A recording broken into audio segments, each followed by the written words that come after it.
What up, YouTube? Curtis here. Just doing an update. Had a few too many full throttles this weekend and did a lot of updating. Did a lot of research on, you know, cheap hydroponic movement, like overflows and sub pumps, and it all kept sending me back to saltwater tanks. So, you know, if I do end up missing or not doing any more updates, my wife did it because I started saltwater. It seemed like a lot of fun. It seemed like with corals, it's a lot of the same deal as far as microbe farming. So that's what I'm going to do, is mainly just corals, anemones maybe. It should be fun. So I got those right about where I need them. I started some seeds. I still need to get a filter for this. I'm debating on a sponge filter or probably just do an overflow. What I might do is a 5-gallon bucket sup, or I'm gonna do my own canister filter. I don't think it'd be too hard, especially I don't plan on getting fish for it. I might. I know that's gonna give me a lot more diversity and microbes and bacteria, but I might just focus on shrimp or seahorses or something simple. Especially with the brine shrimp. I got a couple brine shrimp swimming around in there, just a few. Like, literally just put a pinch in there to help microbes go, let me know things can live. So this week I should get a shrimp too or something in there. Yeah, so with these guys, I've been doing this for a few months now.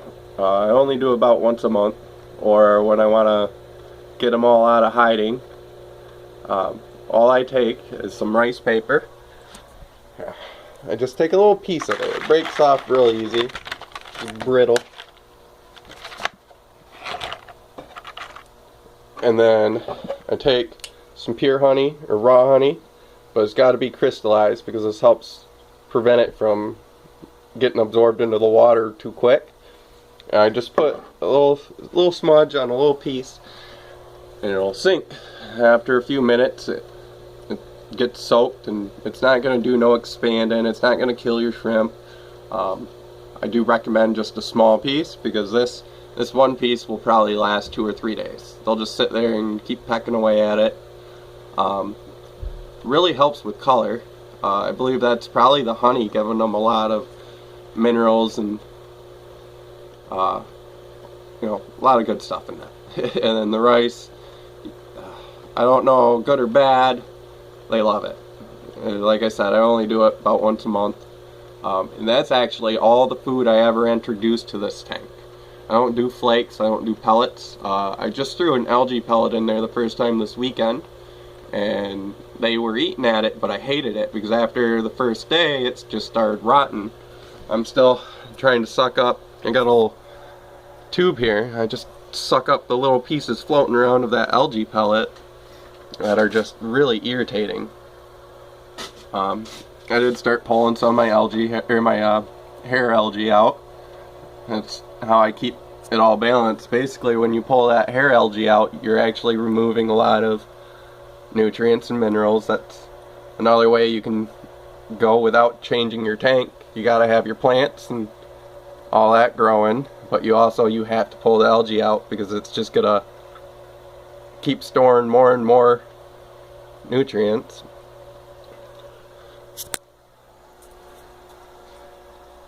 So there's that. Got my beta, my full throttle. Alright, let me go show you what I did with the plants. They're in a 5-gallon bucket now with a 20-gallon filter. This is not going to be enough for my saltwater tank. I'm either, like I said, I'm going to build my own, or just throw down the money on a skimmer or something. But I already plan on doing a sump for this, turning this into the waterfall. Still having the filter on here. That fish tank won't have a filter on it. It'll have water coming out of this back into there. Sup, good times. And I got my maple tree here. It's starting to sprout. It did real bad in a pot, but it is loving this. I can't wait. Get some maple syrup out of that one of these years, straight from the house.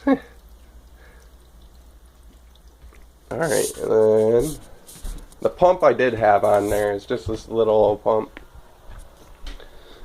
This was the old waterfall pump.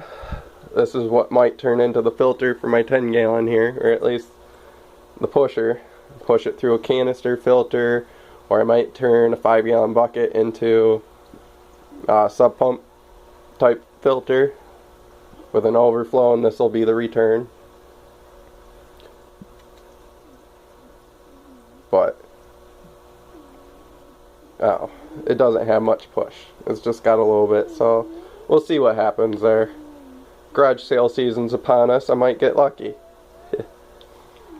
Alright, so if you got any advice for starting your own reef, just let me know. I'm actually hoping to get hitchhikers off the live rocks, save myself a bunch of cash. So that's why I'm going to get live sand, live rock. I gotta wash the sand though. I don't want all that nastiness unless I got a good filter. And I'm also planning on getting rid of all this duckweed. I bought it thinking it'd be great, a nice little addition, but it took off so bad. And I take out wads of this stuff like a couple times a week. Every time I stick my arm in there, it just gets coated in it. I just wash it off and it won't go away. I haven't noticed any issues. Algae doesn't really gather up on it. The shrimp love swimming up on the little roots. There's just patches and patches of roots.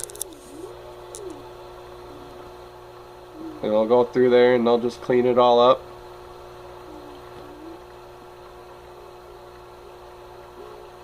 But they also like going on those rocks, and you'll see them, you'll watch them hop on a rock and ride it down to the bottom. And then they'll get off it and then it'll go back up. It's pretty fun. Threw the PVC in there. I've seen it before in videos. I think it's kind of cheap. But you know, I do need to get more plants in here. I got a baby banana. I'm hoping to get that nice and big. And that's about it for the weekend. This week I do plan on doing a lot more. I'm trying to do it all as cheap as possible. I only spent 10-15 bucks getting my 10-gallon started of salt water. But I already had a lot of the stuff I needed. I have a filter for my water. I don't RO. I just do carbon filter and a mesh filter, so I get down to about 50 ppms. That way I still have some of the basic minerals out there. And it's not going to just be simple water. I think that RO water is just a bit much. I do get, you want the chlorine and all that out of there, but I let my water bubble for 24 hours. I fill up a 5-gallon bucket. I got a big old power bubbler in the back room, and I just let it bubble like crazy for 24 hours. And that works real well. Haven't had an issue on this yet. Saltwater might be a different game, so I might have to go get me some cycle additive. But yeah, let me know if you got any tips, any questions. Just let me know.